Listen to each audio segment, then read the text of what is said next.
যতক্ষণ আপনি ভয় পান ততক্ষণ আপনার জীবনটা আপনি চালাচ্ছেন না, কেউ না কেউ আপনারও এই সিদ্ধান্ত নিচ্ছে।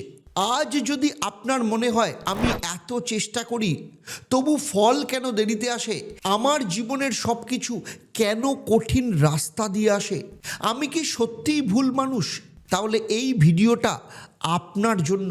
কারণ আজ আমি বৃশ্চিক রাশির জীবনের সেই কথা বলবো যেটা শুনলে অনেকেই চুপ করে যায়, আবার অনেকে বলবে এটা তো হুবহু আমার জীবনের গল্প দিয়ে লেখা।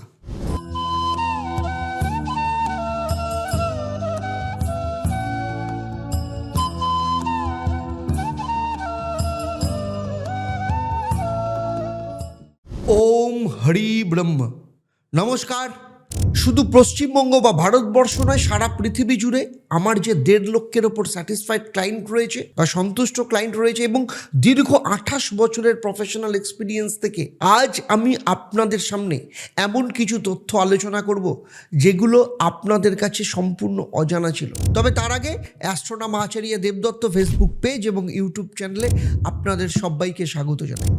আমার এই আলোচনা আপনার জন্ম রাশি বা লগ্নের ওপর ভিত্তি করে, কিন্তু বৃশ্চিক রাশির জাতক জাতিকা হলেও অন্য বৃশ্চিক রাশিদের থেকে আপনার জন্মচক আলাদা। আপনার সেখানে নবগ্রহের অবস্থান, আপনার মহাদশা, অন্তর্দশা, প্রত্যন্তর্দশা, আপনার হাত, আপনার বাস্তু, এই সমস্ত কিছুর কম্বিনেশনের ওপর নির্ভর করে আপনি কতটা ফল পাচ্ছেন কিংবা কতটা ফল পাচ্ছেন না। তাই আমার এই আলোচনার মধ্য দিয়ে কোথাও যদি আপনার মনে হয় আমি যা বলছি আপনার জীবনের সাথে সেটা মিলছে না, তাহলে আমি বলবো আপনার কাছে দুটো রাস্তা। হয় আপনি কাউকে দিয়ে আপনার জন্মচক, আপনার হাত এবং আপনার বাস্তুটাকে বিচার করিয়ে নিন, কারণ সেখানেই জানতে পারবেন আপনার জন্মছকের আসল সমস্যাটা কোথায় এবং সেই অনুযায়ী সেই সমাধান করিয়ে নিন, আপনি ফল পেয়ে যাবেন। আর না হলে চলে আসুন শনিবার দিন সন্ধেবেলা 6:30টার সময়, আমি তো থাকি আপনাদের সাথে সরাসরি লাইভ ফোন ইন অনুষ্ঠানে, সেখানেও আপনারা সরাসরি ফোন করে জেনে নিতে পারেন আপনার জীবনের আসল সমস্যাটা কোথায় হচ্ছে এবং সেখান থেকে বেরোনোর রাস্তাটা কি।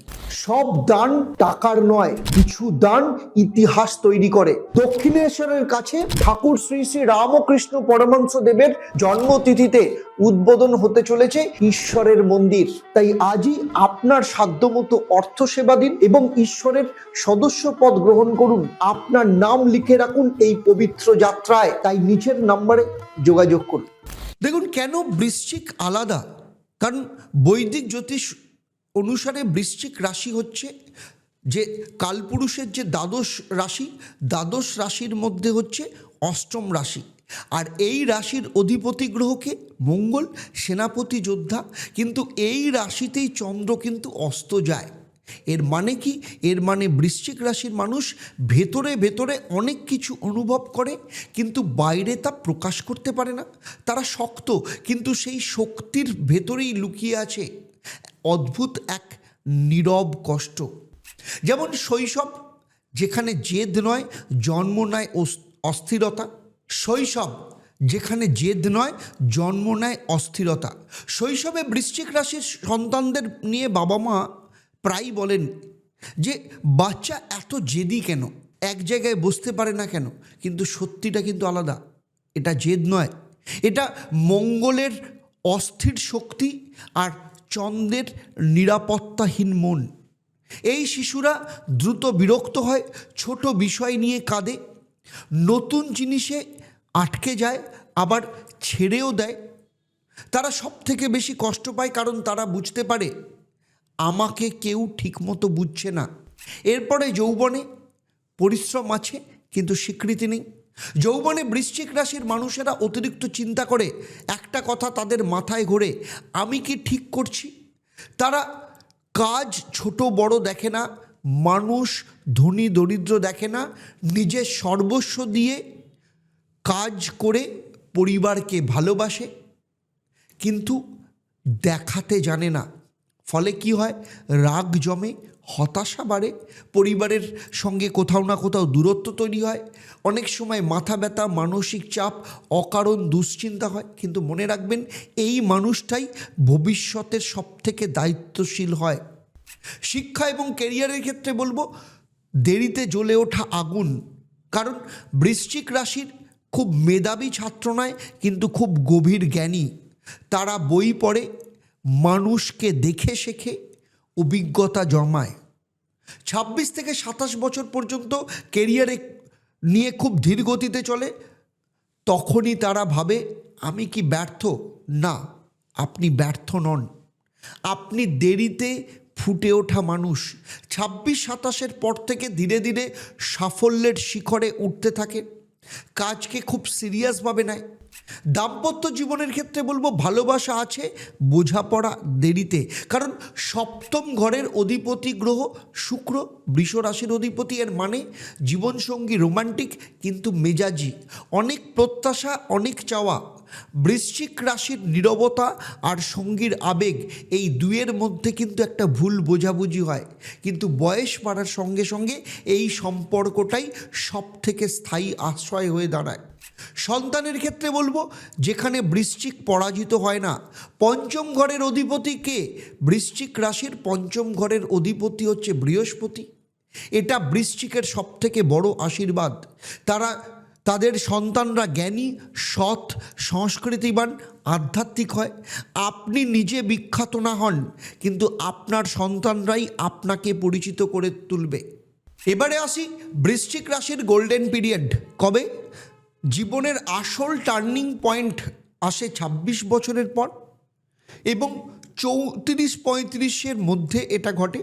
বৃশ্চিক রাশির জীবনের একদম গোল্ডেন পিরিয়ড বলতে পারেন। এই সময় মানসিক শান্তি আসে, কেরিয়ারে স্থিরতা আসে, সংসারে সন্তুষ্টি আসে। তখন বৃশ্চিক বুঝতে পারে আমার কষ্ট শাস্তি ছিল না, এটা ছিল আমাকে তৈরি করার প্রস্তুতি।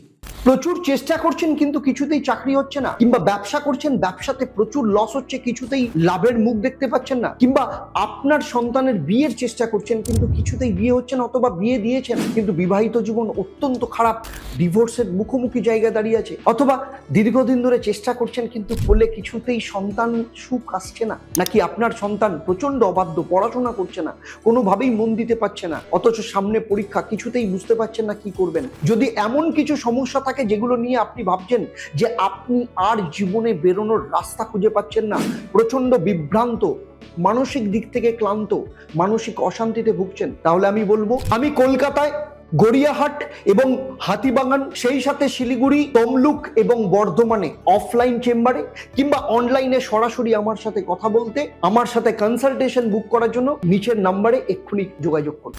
শেষে বলবো বৃশ্চিক রাশি তাড়াতাড়ি যেতে না, কিন্তু যখন যেতে চিরকালের জন্য যেতে। যদি এই ভিডিওটা শুনে আপনার নিজের জীবনের ছবি আপনার চোখে ভেসে ওঠে, তাহলে অবশ্যই লাইক করবেন, শেয়ার করবেন, কারণ এই ভিডিওটা ভবিষ্যৎবাণী নয়, এটা আপনার জীবনের আত্মপরিচয়ের আয়না। বৃশ্চিক রাশির জাতক জাতিকাদের নিয়ে আমি এতক্ষণ যে আলোচনা করলাম তা কিন্তু আপনার জন্মরাশি বা লগ্নের ওপর ভিত্তি করে, কারণ আপনি বৃশ্চিক রাশি বা লগ্নের জাতক জাতিকা হলেও অন্যদের থেকে কিন্তু আপনার জন্মছক আলাদা, কারণ সেখানে নবগ্রহের অবস্থান, আপনার মহাদশা, অন্তর্দশা, প্রত্যন্তর্দশা, আপনার হাত এবং আপনার বাস্তু সবার থেকে আলাদা, এবং তার কম্বিনেশনের ওপর নির্ভর করে আপনি জীবনে কতটা ফল পাচ্ছেন কিংবা কতটা ফল পাচ্ছেন না। আর আপনার জন্মছক সম্পর্কে আমার যদি সম্যক ধারণা থাকতো, তাহলে এই ভিডিওতে আমি যা আলোচনা করলাম আপনার জীবনের সাথে একদম হুবহু নিখুঁতভাবে মিলে যেত।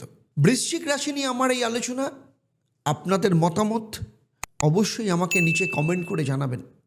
চলুন তাহলে আজকের মতো বিদায় নিচ্ছি, আবার দেখা হবে আপনাদের সাথে পরবর্তী ভিডিও ধনু রাশির জাতক জাতিকাদের নিয়ে। আপনারা আপনাদের পরিবারের সাথে ভালো থাকুন, সুখে থাকুন, শান্তিতে থাকুন এবং সুস্থ থাকুন। সেই সাথে নিয়মিত দেখতে থাকুন অ্যাস্ট্রোনম আচার্য দেবদত্ত লাইভ ফোনের অনুষ্ঠান প্রত্যেক শনিবার সন্ধ্যেবেলা 6:30 থেকে, এবং তার সাথে ঈশ্বরের সদস্যপদ গ্রহণ করুন, ঈশ্বর সম্পর্কে জানুন, নিচের নাম্বারে ফোন করে ডিটেলসে জানুন। আর চলুন একসাথে সবাই মিলে বলি ওম একং ব্রহ্ম প্রেমং পরমম। নমস্কার, ভালো থাকবেন।